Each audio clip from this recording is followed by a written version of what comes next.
Welcome everyone to our broadcast. I'm really excited to be sharing this evening with all of our watch events across the country and those who are going to be seeing this the next couple of days. I'm Dr. Gary Wortz. On behalf of Alcon, I just want to welcome you and welcome our faculty. So Lawrence, may I start with you? You can just introduce yourself a little bit and tell us about where you practice. Absolutely. I'm Lawrence Woodard, I'm Medical Director of Omni Eye Services in Atlanta.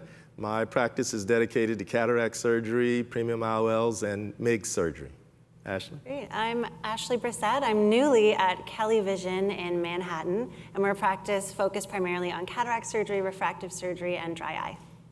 Karl? Karl Stonecipher. I'm Medical Director of Laser Defined Vision. I'm primarily refractive, cataract refractive, and I'm also a professor at Tulane University and University of North Carolina. Go Heels. All right, Yeah. Excellent. I'm really excited about this evening. I love learning from my friends, and you guys are at the top of the list of the people I count on to give me good advice. So we're going to talk about our experience with PanOptix and Vivity, and really in three parts. We're going to talk about the science behind the optimized outcomes. What's the secret sauce that's made these lenses so popular that we've got 4 million PanOptix lenses and 1 million Vivity lenses implanted? That's not for no reason. So we're going to talk about the science behind that. We're going to talk then about what's the satisfaction look like in real world terms. Are we really achieving the real world outcomes that we're seeing in the data in the slides? And then we're going to talk about our special populations. How do we craft a solution for patients, talking about fit for certain lenses based on patient preferences. So Ashley, I'd love for you just to start, give us a little overview about how you approach a patient conversation maybe, and how Vivity and PanOptix is working in your practice. Yeah, and I use both lenses, and I think they really have their place for different patients as well. There's pros and cons to each lens, and I think even through tonight's discussion, you'll really have a good sense of when to use these. And I also think the patients tell you, listening to what the patients really, their goals are for their own vision after surgery is important. Right, listening for those keys. Right, we're going to talk a little bit about that. So, all right, let's get started just talking about the lens technology, talking about the secret sauce, what makes PanOptix so interesting. Lawrence, when you look at this slide, you see, okay, we've got full range of vision and exceptional clarity. Sounds like a big claim, but when you look at the data, we're looking at 20/20 near, intermediate, distance, the whole range. And we're looking at basically 92% of patients aren't picking up their glasses after PanOptix. 97% of patients are really not having those visual disturbances we worried about with previous generation multifocals. So, when I look at those, I would grade that as an A in both categories. Absolutely. What has your experience been? Is this overblown, or is this what you're seeing in your practice as well? No, that definitely mirrors what I'm seeing in my practice. I've been so impressed with the range and vision that my patients with PanOptix have been receiving. And I think in order to accomplish almost 92% of patient satisfaction, the lens has to deliver on what the doctors are informing the patients that they should expect. And so this lens gives us the range and vision that allows us to see distance, intermediate and near, with very little compromise. And what I've seen in clinical practice is my patients have been very happy with how they've been free of glasses for the majority of their activities. And I can't stress enough, we finally have a trifocal lens that can deliver this range and vision that really I've not seen in practice before. Yeah, absolutely. And it's that confidence with your first few patients. I'll talk a little bit about my experience with my first PanOptix lens a little bit later. But it's that confidence that when you see those results, it builds your confidence. And when you talk to patients about a lens and they see it in you, they feel that trust, and it just grows, it builds. So any other comments on what's going on with PanOptix in your practice and how you're using it? It's like you said, the real world experience is, I think, really what is going to help solidify it for you as a surgeon. So again, that for me is really sold it. Yeah, I think Lawrence and you guys are talking about real world and talking about how we speak to our patients. I think we're going to enlighten, everybody today, hopefully on Exactly. that. Because what I do, because I'm a refractive surgeon and I've done, like I said, 84,000 refractive cases, that's my population. So I'm getting people that are maybe coming up with more root mean square, higher order aberrations, or more people I may worry about not having that perfect cornea. So I'm more of a Vivity guy, where you two may be more PanOptics, and I hope that comes out tonight. Yeah, we're going to talk about patient population and just where we're trying to deliver results. But you mentioned Enlighten. Let's talk a little bit about that. We've sort of mentioned secret sauce a couple of times, but looking at this slide, what you're seeing up there, we know that PanOptics is a trifocal, but if you look at the slide, you actually see 4 focal points. What's interesting about that is this technology was actually licensed by by Alcon through the University of Arizona. So this is the only trifocal lens that actually is a quadrifocal. There's 4 focal points. You've got infinity, you've got 60 centimeters for intermediate, and 40 centimeters for near, but there's also an additional focal point at 120 centimeters. And what that does is they shift that light to distance. And with that range and that quadrifocal lens, you're getting full range of vision at 20/20, at least in terms of what's theoretically possible and what we're seeing clinically. So I believe that this is, if you don't take away anything else about PanOptics, there is a real difference in the science of how this lens was created, and I believe that's why it's the market leader, and it has remained. For me, there's been this sort of spike and dip in using multifocal lenses in the past, or you try a lens, okay, it's good for a while, and then it kind of tails off. For me, there has been no dip. I started using PanOptics, and I haven't gone away from it. I think this is why. I mean, any thoughts on how it's performing? Absolutely, and this is actually the first generation of PanOptics. Right. And we're going to talk a little bit later about how there are new things on the horizon that are even going to improve this beyond where we are now. Yeah, absolutely, absolutely. So I'm super psyched about PanOptics, but also Vivity. We're talking about both lenses tonight. Karl, when we look at this slide and we're talking about very low amount of halos, glare, starburst, and we're talking about meaningful extended depth of focus, we're looking at 20/20 distance, 20/25 or better intermediate, J2. That's pretty functional with a monofocal like IOL. What are you, in terms of the contrast? What are your thoughts on that? First, you got to get the patient to wrap their head around. A lot of my patients will look at me and say, I'm okay with readers. I've been doing that for a long, long time, but I got to have that crisp distance vision. And if you go back and you look at the FDA trials, their visual disturbances are pretty darn close, 1-2%, in that kind of range. But I think what I lean towards the Vivity more is because my patients, and I think we're going to get into this later, can handle a little bit more mini monovision maybe, so that's going to give them a little more range of vision. I always tell people you're using both eyes. I know, there's this world where everybody goes back and forth and salutes at you, but I think that, as long as you can say, hey, use both eyes, use them appropriately. A lot of my lenses are Vivity just because of my patient population. Ashley, what do you think? Yeah, I mean, for me, I think that's a point that really stood out, because then it doesn't feel like as much of a compromise. And really what I like to refer to this lens is as the active person's lens. And I think once I speak about it that way to my patients, they really understand, the goal is that day to day, this is gonna get you out of glasses for most things without having to compromise on something like the visual quality at distance. And so I think patients, once they hear that, are really happy, because then they have something that will provide them more freedom and flexibility in their life. And like you said, most people don't mind putting readers off and on as needed for certain activities, but day to day, having that flexibility is important. Yeah, and it's a little bit of a lower bar in terms of getting patients to that point at which they're satisfied. Yeah. Gary, from the audience, yes. We're getting questions now, which were great. Everybody do questions. We love the questions. So the question from the audience is, okay, there's all these new lenses. Right. Gary, you're sticking with PanOptics, or I why am. are you? I am. I mean, look, I'm always a fan of new technology. I think it's great. Things continue to evolve. But if you look at some of the data that has been recently presented, I was recently at Kirby and I saw a presentation, and for what I have seen presented, it really seems like PanOptics is still the market leader in terms of giving full range of vision, and I just don't feel like I have to compromise with PanOptics. I don't have a problem with the vision. As a matter of fact, I'm still amazed when I see these patients, how well they're seeing.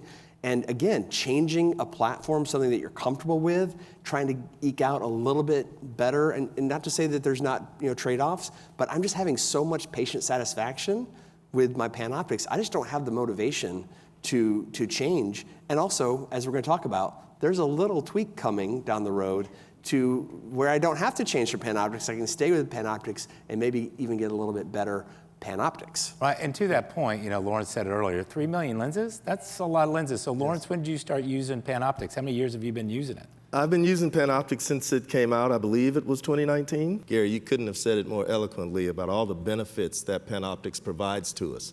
In addition, though, I want to speak a little bit about Vivity because to answer the question from the audience, you know, Vivity is the only true EDOF lens on the market that does not split light and doesn't serve as a partial EDOF, partial multifocal lens. And I think that allows us the opportunity to use it in many more patients. So our patients that may have mild dry eye, may have an epiretinal membrane or epithelial basement membrane dystrophy, this is a lens that we can go to because it's so forgiving and still allows great quality of vision because of its forgiveness. That's a perfect segue to talk about the technology. You said this lens does not split light, it stretches and shifts. I think this is a new concept for us when we're trying to wrap our minds around how do we get an extended depth of focus lens that doesn't have rings. You know, if you look at the lens, unless you're getting just in the right angle, it looks just like a monofocal under the microscope. Sometimes you're injecting it and You're like, is this the right lens? Is this? Yeah. It's really subtle. Yeah. And so it's amazing that there is this new option where we're talking about, you know, basically a wavefront or wave shaping technology where the near rays catch up with the distance rays. We're sort of creating this funnel of vision. I think it's really interesting technology, and you know, we can tell patients, you know, we're not splitting light, we're just elongating the focal point, and it really is sort of like when you think about EDOF, extended depth of focus, it's almost like that category was built for the way this lens functions. But it's only like 2.2 millimeters, and I so know. that center part is really distance directed as well. So it's not like we're losing something for the gain that we get, and that's where we go back to the monofocal-like qualities, you know, for distance vision. So I want to make a point that I just presented this in Barcelona, 3,710 cases. Both PanOptix and Vivity at distance performed extremely well at the 20/20 level. Yeah, no, and that's what we see clinically. So Yeah. I'm super excited to have this. So, all right, we've talked a little bit about the secret sauce, how these lenses work, what are the optical properties of the lenses. Let's talk about outcomes now and where we're seeing, you know, patient satisfaction. You know, Lawrence, if I saw this and I wasn't a PanOptix user, I would say, no way. There's no way. 99.2% of patients are saying they'd have the same lens implanted. That's sort of a you know, how satisfied, it's a satisfaction measure. Right. When I first heard about PanOptix, I just kind of thought, yeah, right. It's another multifocal. I've heard this story over and over again, and I was really kind of like not the first person to jump in. I'm kind of a skeptic at heart, sure. You know. And so again, I don't want to do something for my patients unless I'm really sure. I'm a little nervous about changing platforms. And finally, you know, I had heard too many good stories from my friends like you all that I trust. They say, you're missing out. You and your patients are missing out on this amazing technology. I said, okay, I'll try it, you know, and found a good patient. And my rep was there with me during surgery, and then she came with me for the post-op day one. The patient was almost in tears, and I was sort of like, see, I told you this lens isn't going to work like you said. But she was in tears because she was like 2015 and J1 Plus. And I was over the moon. The patient was over the moon. I'd never had a patient in my chair that was that happy. And I just thought to myself, oh, there's actually really something different about this lens. And of course, beginner's luck, you know, is always one of those things where, you know, it built real early confidence for me. But like I said, I've just never really had that experience where I lost confidence in this lens. I mean, you know, I know you've used a lot of PanOptix as well, right, and you have confidence. Just what was your experience like early, you know, and why do you continue on with PanOptix in your practice? Sure, well, I've loved it from day one. I've used multifocals since they first came out back in 2005 with the modern generations. We've ridden the waves. Yes. Yeah. And so when it comes to achieving high rates of patient satisfaction like that study suggested, that's twofold. Number one, you have to have a lens that can deliver on its promises, but you also have to give the patient the proper expectation. Because if we just gloss over everything and say, this lens is perfect. You're going to put in everybody. Everybody's a candidate. No matter what, you're going to have some unhappy people. Sure. So you have to go out of your way to really make sure the patients are aware of the expectations. And so what I find in my practice is we spend time trying to tailor the lens to the patient's specific goals with surgery. Right. The only way you do that is by talking to the patient. Right. So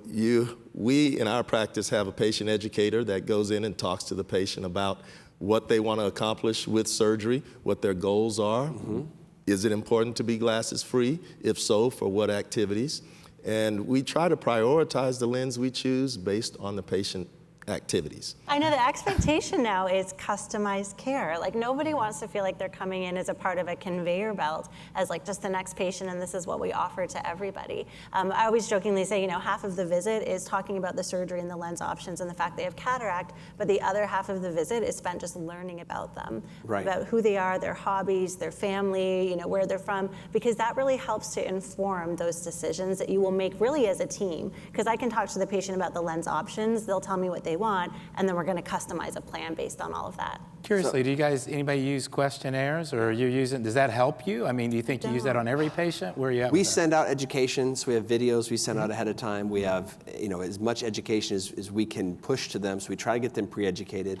But I agree with kind of what's been said. I think half of our job is doing good surgery, and the other half is being like a refractive psychologist or psychiatrist. Trying to get inside of their head and figure out, is this patient ready for the trade-offs, or are they, they understand, what their visual priorities are. A lot of people walking in the door, they don't understand the difference between distance, intermediate, and near, and that just because they always saw up close, after cataract surgery, if they choose a distance lens, they're not going to see up close again.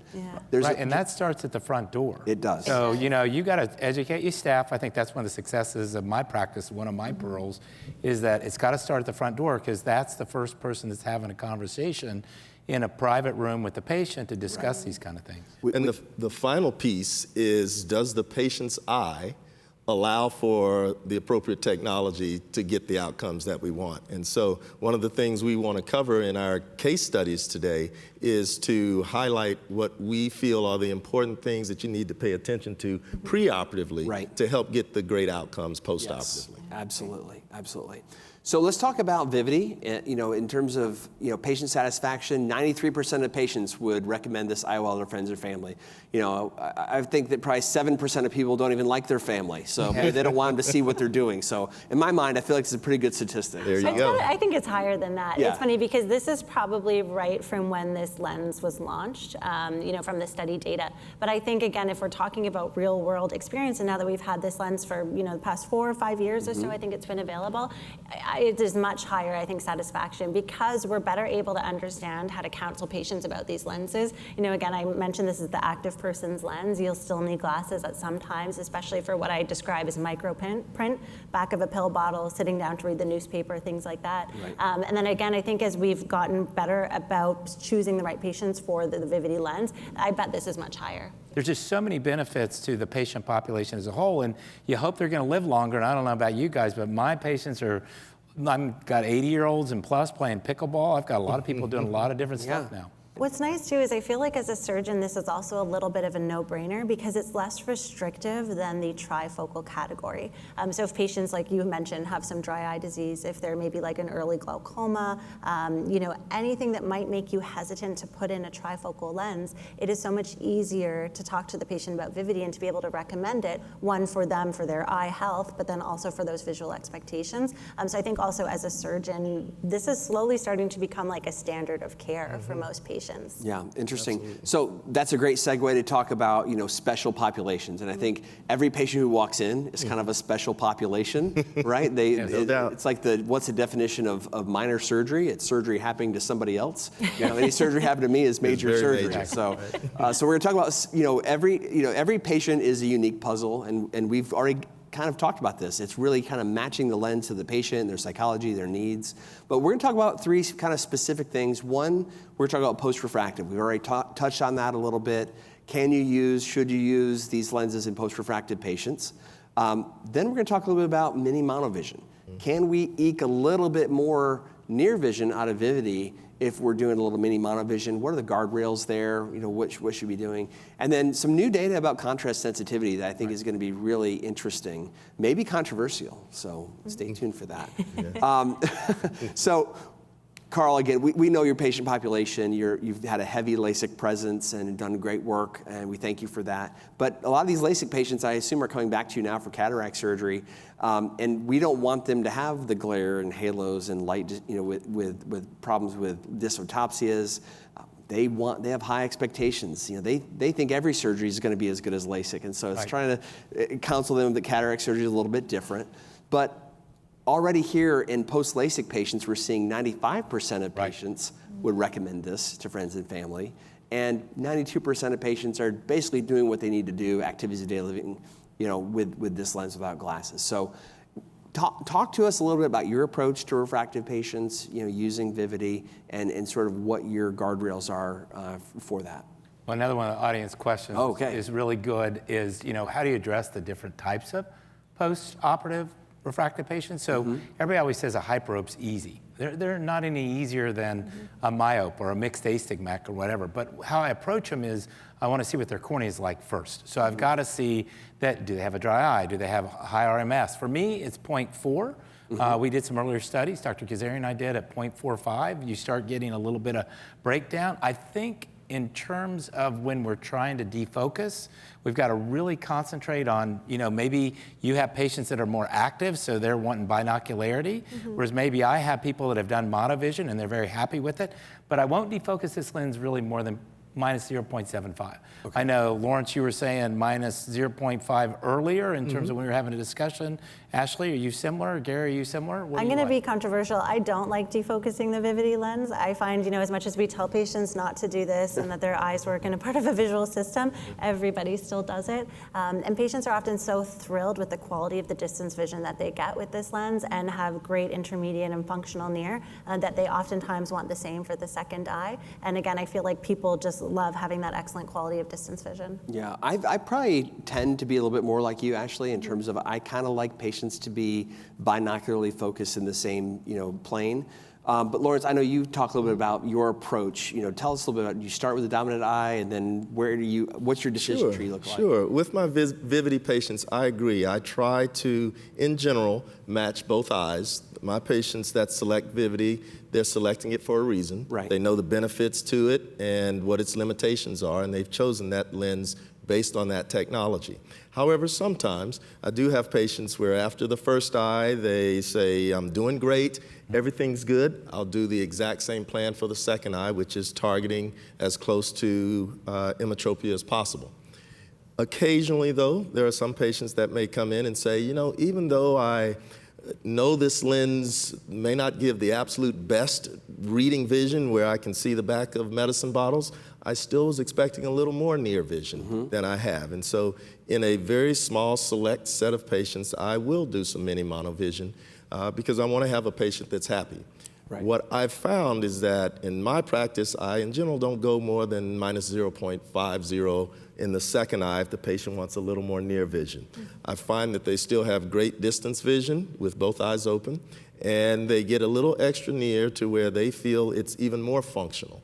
But again, that's a small subset of patients. Most of my patients, I'm going in with the plan of emmetropia in both eyes, but I feel it is very flexible. Sure. So post-operatively, if I get a dry eye, whether it's a little bit or a lot of it, we're going to aggressively treat that before we even think about it. Now, we do biometry when they come in that day, but we're bringing a lot of our patients back in that dry eye population and saying, hey, we're going to repeat the biometry right before surgery, and I think that's important.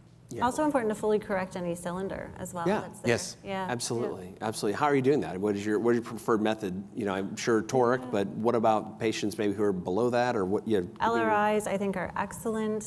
They don't rotate. They stay stable. Right. So I'll fully correct with an LRI up to a certain point, and then toric. Yeah.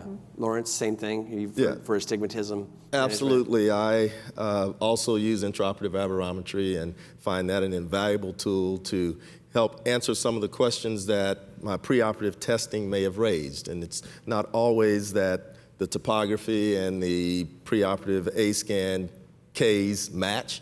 And so Aura gives me an opportunity intraoperatively to kind of answer any questions I may have. Yeah. So treating astigmatism with intraoperative aberrometry, I feel, is key. Can you talk about that? Because what I do is more dynamic. So most of the surgeons that I talk to that don't like Aura, and I'm not saying everybody has to go buy it tomorrow, but it's very beneficial for me, is pardon me being controversial, but I've done like a ton of astigmatic keratotomies, and I would much rather dial in the lens. And I'm very stringent to the patient, say, hey, no pogo stick, no bungee jumping, none of that stuff. A lot of pogo right sticks after, going right on after in two, Greensboro, 2 North 3 weeks, Carolina. I want them to hang out. Right. And primarily what I do is intraoperatively, I'm looking in the eyepiece and I'm dialing into where I get, I don't know, half or less, and it's pretty easy. I don't take a picture and then look. I don't take a picture and then look. I'm looking in the eyepiece. Dynamic. I'm dialing in dynamically, and for me, I'm 1%, so I think that's good.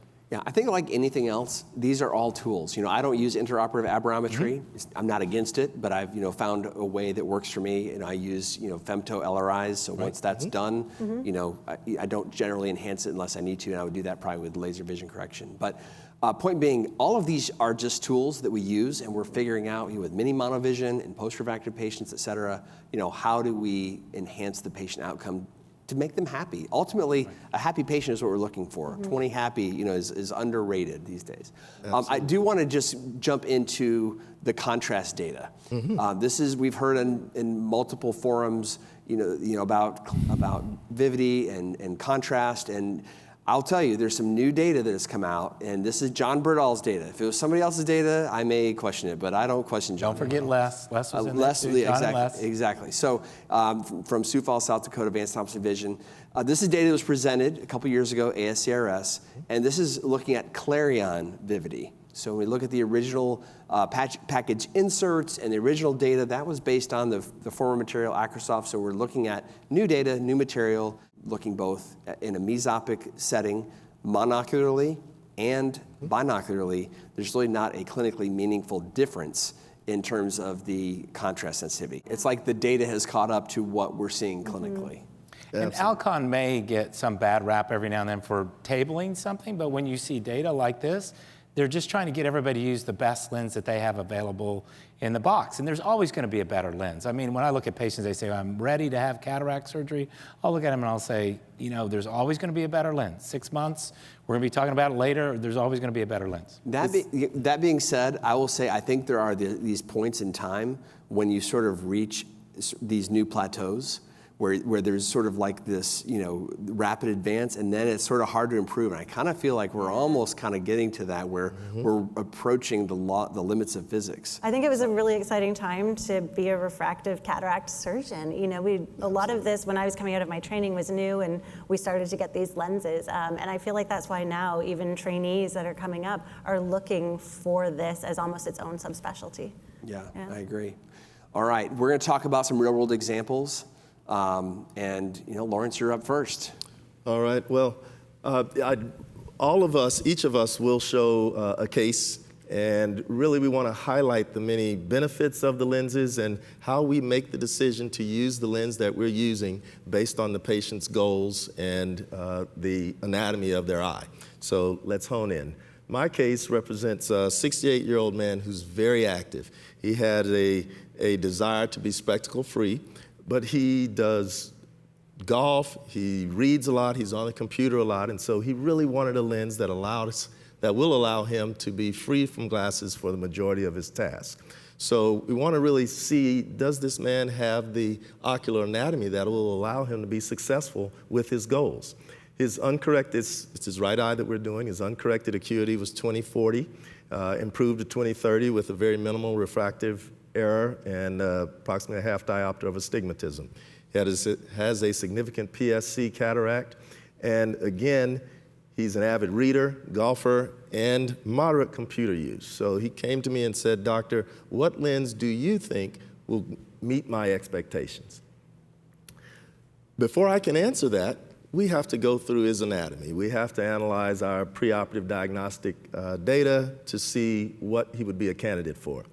The first thing I want to look at is their topography to get an idea of their cornea. How much astigmatism? Is it regular or irregular? Do I see any evidence of dryness there? So when I look at his eye, I see a mild amount of dry eye, but it was very easily treated. Otherwise, he did not have a lot of astigmatism, only 0.4 diopters of astigmatism. I also pay attention to their aberrometry profile. I really want to know, is this cornea capable of seeing pretty sharply, especially if we're going to use any type of presbyopia correcting IOL. In this case, he has an RMS of 0.5, which is really at the limit of what I would consider. And so I don't simply go by the number. I know many people feel 0.4, 0.45 or so is kind of the limit. But if I have a patient that's very motivated and I have a cornea that really isn't very irregular, I think at 0.5, I'm well justified in offering a premium lens to a patient who's highly motivated. And it really, again, goes down to their expectations that will guide me where I go. Next, on the right part of the screen, you'll see the macular OCT. And really, for any premium lens that's a trifocal, I want the macular architecture to be pristine. I agree. We really can't have any abnormalities, any ERM, any abnormal shape to it, extradrusen. I'm doing this in all my patients, by the way, all my pre-op cataract patients now, as a standard screening. Yeah. I agree, absolutely. On the left side of the screen, I actually have all of the equipment in the cataract refractive suite from Alcon. And so this is a smart cataract printout. Actually, smart cataract is a great surgical planning technology that allows us to plan remotely by utilizing the cloud, where I can plan from home using a laptop, my iPhone, my iPad, and make any adjustment to the plan on the fly. And so this shows that screen and shows all of the integration of preoperative diagnostic equipment as well as intraoperative information that I'm performing that will allow me to transfer all the data to all of these devices during surgery. So smart cataract, I selected the PanOptix lens for this patient. Only 0.4 diopters of astigmatism, so I was not anticipating using a toric lens. But those are the things I look at to determine if someone's a good candidate. We now have a video. If we could roll the video. And so you see that I'm using the image guidance technology from my Argos device that allows to make adjustments for cyclorotation. And I've already made the LensX laser incisions in the cornea, as well as treated the lens to soften it using the grid pattern. I've opened the lenses, opened the corneal incisions, and now I'm doing the phacoemulsification portion of the procedure. This is actually the Unity VCS device that I'm using, which is the upcoming novel technology from Alcon, which utilizes a 4D phacoemulsification system that I have found has allowed me to utilize a lot less energy with surgery. So that in my initial evaluation of it, my CDEs were roughly half what they were with Centurion. Wow. So this 4D technology is really earth-shattering and allows for very efficient removal. You were one of the first surgeons in the country to be able to use this technology as well. Yes, right? as you know, it hasn't been released yet, but I used it on many patients as a part of the evaluation of it. What's also unique about it is that we're able to operate at a much lower IOP. So in this case, I'm doing the surgery at an IOP of only 28. So it's and still utilizing high vacuums. You see in this case, my CDE is only 0.6, and I'm almost completely removed the nuclear component. As we move forward, what are you all's thoughts about whether or not you feel a premium lens can be offered for every single patient who has normal anatomy and normal expectations with surgery? Any specific pearls you have for educating those patients? I think it's all about being able to talk to the patients about all these technologies that exist and making it really a conversation between both of you as well. You know, it should just be standard that you're presented with options. Yeah. Okay, we can move forward to the next case. Wonderful. So my case is very much so, here we'll just move. We'll get the video off here in just a second. Perfect. Mine's very much so a New York City patient, I would say. But this was an interesting, let me go back here. Okay, perfect. So this was a gentleman, a 59-year-old man, very high-functioning executive that lives between multiple cities. So he's jet-setting around the world, Miami, Aspen, New York. That's a red flag, I think. So high expectations, high functioning, but really someone who's active and still wants to feel active and young. He's only 59. He'd had a big myopic shift and more cataract in the right eye than in the left eye, a history of dry eye and rosacea. And he had been doing this monovision and contact lenses, but had mentioned he didn't really love it. So that's again why it's important to listen to your patients, because it was easy to just look at his prescriptions and say, okay, we'll just do monovision in your cataract surgery. But he said, I don't love it. What else are my options? And so, for him, he wants to be able to ski, to be able to read his tablet and do his work. He wants to be able to travel and still feel young, not having to reach for glasses all of the time. Because he's high functioning, that was one thing that I was a little bit nervous about in terms of offering, say, a trifocal lens. And I spoke to him about his different options and said, we do have a lens, which is called the Vivity. And I know we're not supposed to choose favorites, just like your children, but I would say Vivity is one of my favorite lenses that I implant because I've had such great success with it, especially for patients like you, is what I would say to him. Somebody who's high functioning, very visually perceptive as well. And so the discussion was truly listening to what he wanted, and then also being able to offer him, what I think is going to fit with his lifestyle. One thing that's important too is that we pre-treated the dry eye disease and the blepharitis, again, because I think it also helps patients understand that the visual quality is a combination of different things. It's not just going to be me doing the surgery and putting the lens in your eye. There's a little bit of buy-in from them as well, that they need to do a bit of pre-treatment too, and that's something that's going to have to be optimized for their surgery. So it was a discussion with him. We went with the Vivity as the active person's lens, and he was thrilled with his outcome. And one thing that I do want to note is that with both eyes open, again, we talk about eyes, and brain, everything being a visual system, his visual quality was even better, even with both eyes. So, yeah.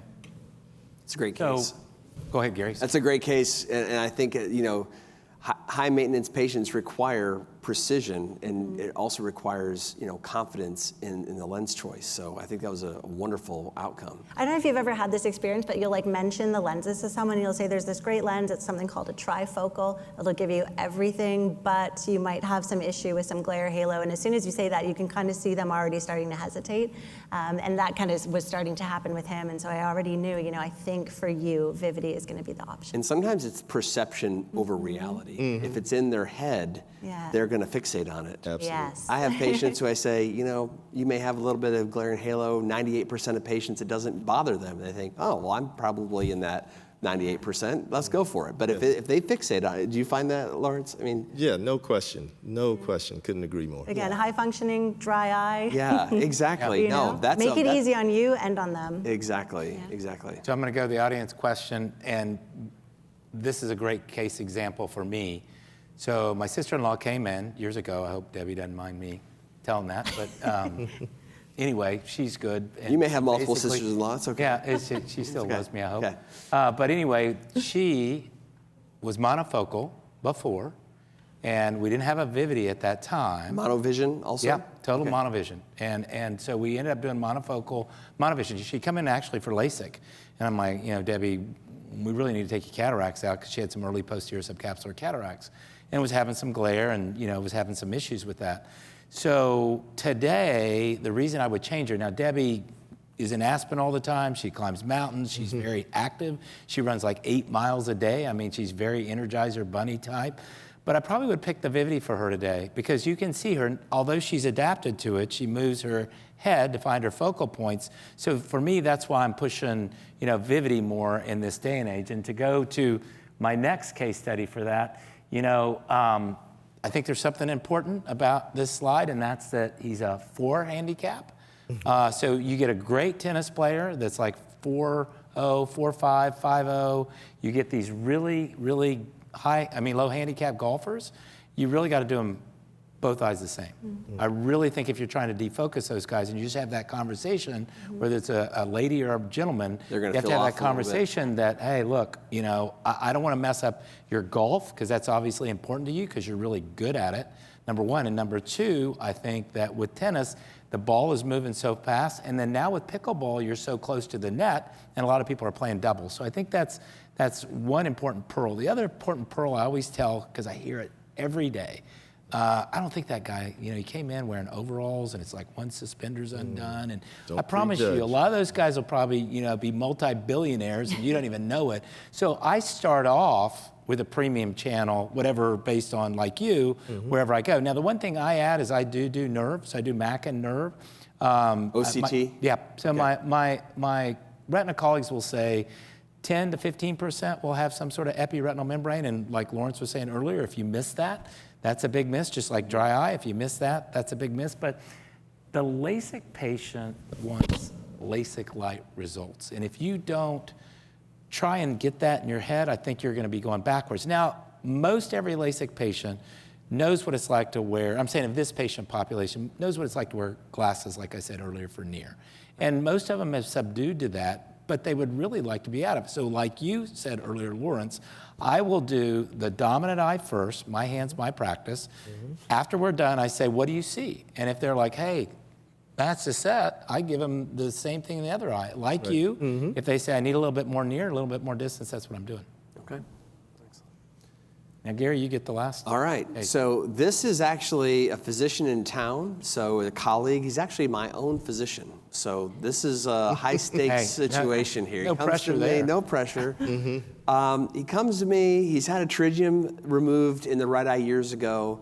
Just blurry vision everywhere. Switching between 3 pairs of glasses. He's got a pair of distance glasses. He's got a pair of bifocals. He's got a pair of reading glasses, and he's sometimes wearing 2 pairs of glasses. I'm like, we got to fix you. We've got to figure the situation out. So we do a refraction, and what do we find? He's got so much anisometropia, it's crazy. He's like +6, -525 in the right eye. The left eye is a hyperope, so +275 with a low amount of cyl. And we look at the slit lamp, and I'll just show this to you. He's got this huge Salzmann's nodule. So the topography and the pictures, and the Myers, the picture is all from the right eye. Again, on topography or biometry, he's got over 5 diopters of astigmatism. And then the other eye's got almost no astigmatism. So, I actually have found that treating EBMD and Salzmann's nodules in my cataract population has been really satisfying. Sometimes the patients don't even want cataract surgery. If they're younger, Absolutely. they think they have a cataract, maybe even been referred in for cataract surgery with a little bit of nuclear sclerosis. You do an SK and they think you hung the moon after they get over that initial discomfort. Yeah, they're not happy at first because they want cataract surgery tomorrow. Right. And when you tell them we have to do this and things have to stabilize. Right, exactly. But it's Well, worth it in the end. They're happy. It is. And my partner, Tim Beavis, doesn't like doing this stuff, and I do. So if you're not comfortable with it, Send it. to somebody, let them do it, let the thing stabilize, and then do the cataract surgery. And Gary, so when you do SK on a patient like this, how long do you wait before moving on to making a decision about what lens you're going to use next and the timing of that cataract surgery? They're going to press you. They're going to want cataract surgery soon, but you've got to wait. I think waiting at least 2 months, maybe closer to 3 months is ideal. Depending on someone's willingness to wait, maybe you push that up. But I think if we're looking at really the data, just like a PRK patient, we know there's epithelial remodeling that's occurring. So I think if you can wait up to 3 months to stabilize, that's probably in their best interest and your best interest. So I do this SK, peel off this beautiful Salzmann's nodule. It's so much fun to do, actually. I love doing it. And we can see the astigmatism goes down to basically a quarter. So that's your before and after. That's before right? and after. So left-hand side is before and right-hand side is after. And now we've kind of reshuffled the deck, reset the deck, where we have 2 eyes now with low amounts of astigmatism, and RMS values were low. And so I said, I don't think there's any reason why we can't fully correct your vision with the PanOptix. And so we had the conversation. I said, look, this is your one chance. I can't promise you that you're going to be happy, but most of my patients are really happy. And I've been seeing you juggle these glasses. And I know you're sick of it. Let me help you. I really think we can do this. And so we did it. And we did both eyes, PanOptix. 2025, basically J1 in the right eye, 2020 J1 in the left eye. But again, summation, he's 2020 J1 plus and happy as a lark. He's so happy. And now he sends me patients to my office. He's like, they'll ask him, Doc, I don't see you juggling glasses anymore. I don't see you wearing your bifocals. What's going on? He goes, you got to go get a Panoptix lens. He sends the patient with that recommendation. easy for you. He's a great referral source, so it's been fantastic. So one of the audience questions again is, how do you address angle kappa? I know Avi Wallerstein's group has come out and said it's not as a big deal, maybe pupil size, some of those other things matter. But I know, Lawrence, in your video, you do Purkinje 1, Purkinje 4. Can you kind of go through the steps? I don't know if everybody else does that. I do. Well, yes, and I also, because I have the Argos biometer, which will allow me to identify the patient's visual axis and where I want to place the IOL on. So I not only have the Purkinje fibers to guide me, but also my reticle, which is set on the patient's pre-op pupil. If I have someone with a large angle of kappa, I can also change that to visual axis. So using technology to allow me the flexibility to adjust my target based on patient needs is kind of how I approach it. But the angle of kappa patient is not as critical as it used to be with the multifocal, now that that central button is much larger than it used to be and much more forgiving IOLs compared to But you still try to do something. I mean, the Purkinje 1, Purkinje 4 at the end, I always say upside down Mickey Mouse, right side up Mickey Mouse. And just doing that at the end of the case maybe takes 2 seconds, 5 seconds. I mean, while you're rehydrating or something, I'm looking at it, and if it's good, I leave it alone. If it's a little off, I push it. And the key to that also is making sure that the IOL is perpendicular to the light source. Yes. So you'll get a little reflex from the light source when that's the case, and you're perpendicular. Right. If you don't reach that, it could be a little off. Yeah, I agree. Ashley, do you have any thoughts on angle alpha, angle kappa? I agree. I used to think it was more important, and I think the more recent data has shown it to be less so. Yeah, we had rules with them again, like everyone. They were disqualified, and I feel like in a lot of cases we kind of looked for reasons to disqualify people, and now I'm looking for reasons to qualify people, especially for these lenses. And just another little example: one of our CRNAs had just seen so many Panoptix patients being happy. And she's like, can you look at me and see if you would do this for me? And so we looked at her, and everything was great except her angle alpha was off. It was like 0.55, and I think 0.4 was our limit previously. And I said, you know what, let's do it. And she has done beautifully. So that was another one of those things, let's try it, let's see. And it has worked perfectly for her. She's doing great. So I'm more bullish on trying the lens, and I have fewer restrictions from before. Do you guys ever talk? go ahead. I was just gonna say, do you ever say to your patients as well, like, if you were my friend or family member, this is what I would recommend, That's exactly or this is what I do. because I say that a lot with my patients, and that's after like discussion. If I can see that they're kind of wavering between something, because I think when you see this firsthand, you truly believe in the technology yourself, and I think it becomes a very honest discussion with them, and I think people appreciate that. That's why it's a little bit difficult when you're switching to other platforms. How do you know that you would put that in your family member if you've never? Now, we have to try things. You owe it to your patients to try new technology. Exactly, we have to try new technology. But when you're confident in something, it's really helpful to say, I've got a lot of experience with this. I trust this platform. I would put it in my family, or I have put it in a friend. Those statements go a long way, and patients read that, they know. Yeah, I've operated on tons of family. I don't know how people feel about that. I feel very comfortable. I'm not going to go do retina or glaucoma, because glaucoma is against my religion. But I mean, the point is, I will do whatever I'm good at, and I feel comfortable. They want us to argue a little bit more about RMSH, so I think that's appropriate, because it's a very controversial topic, and I see a lot of messed up corneas, whether that's RKIs or whether that's bad decentered PRKs. And so for me, we did data from the wavelight studies, the 200 and the 400, that showed the cutoff's about 0.45. So we published that data. I know you in terms of you're going to do a wavefront guided treatment if they're more than no. I'm saying I will do a premium channel IOL if they're below a 0.4 for me. I see. So if I'm looking at RMSH, my number's 0.4. I know you said 0.5. You're having that conversation. 0.6, you're starting to get there. Talking to the patient, finding out what their motivation for the surgery is. If someone's motivation is my absolute sharpest quality vision, the RMS that I will treat is lower. Yeah. If someone says my motivation is as much spectacle independence from glasses as possible, I don't drive a lot at night, or most of what I do is inside, I'm a little more lenient with where I go based on the RMS, and that all depends on the topography as well. To your point, on a different level, my nurse anesthetist knew that they had an epiretinal membrane. They'd already seen a retina doctor. They came in with that, and they said, I want to put a Vivity in my eye. And I said, okay, you understand You what you're understand, asking yes. me, or you?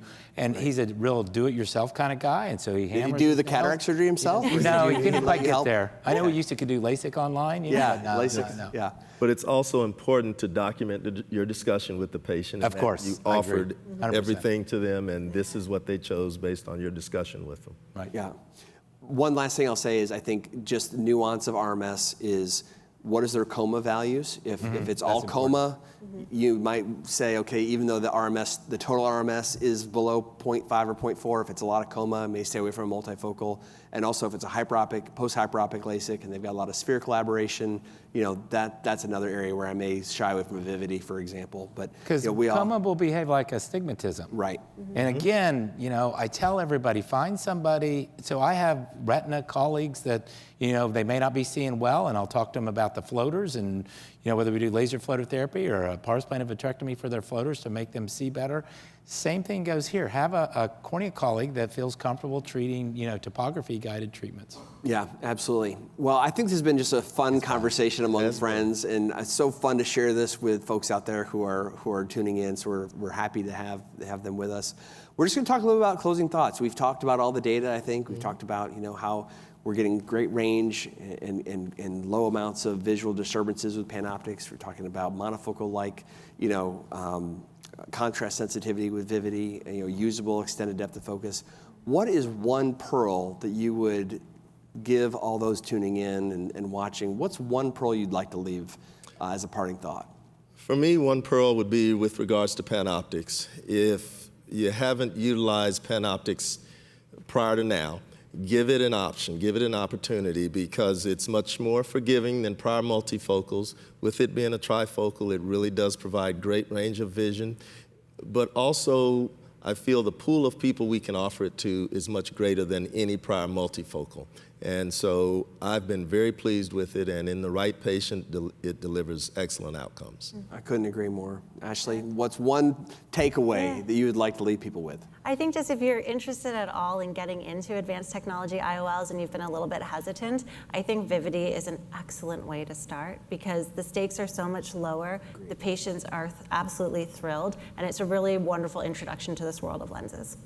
Karl? What if they took both my answers? I have faith you can come up with another pearl. So I say, and just like I said before, my biggest pearl is don't ever rule anybody out except for anatomical reasons. So when you're looking at that patient, a lot of the surgeons today say, well, I'm going to stick with this, I'm going to stick with this. Just work through it with the patient, have your staff work through it with the patient. So by the time you get there, you've already had that conversation because they know what you want and how you would proceed. So it's really easy, the easy button, I think, to make these patients. So everybody for me, just like with refractive surgery, is a contour. Everybody for me is a premium channel IOL until they prove to me otherwise. Yeah, I think my takeaway would be, I'm just so happy that we can partner with Alcon. This is a company that's been in the business for a long time, delivering high quality products.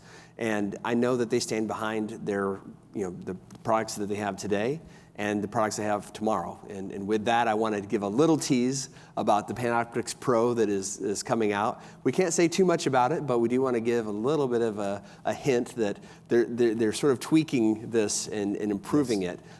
More light utilization with less light scatter, uninterrupted light distribution across the range, so we're not giving up anything, we're just gaining, and saying enhanced image quality, or enhanced image contrast. So with that, I think this is a good place to leave it. We've got things to be excited about now, and we've got things to be excited about for tomorrow.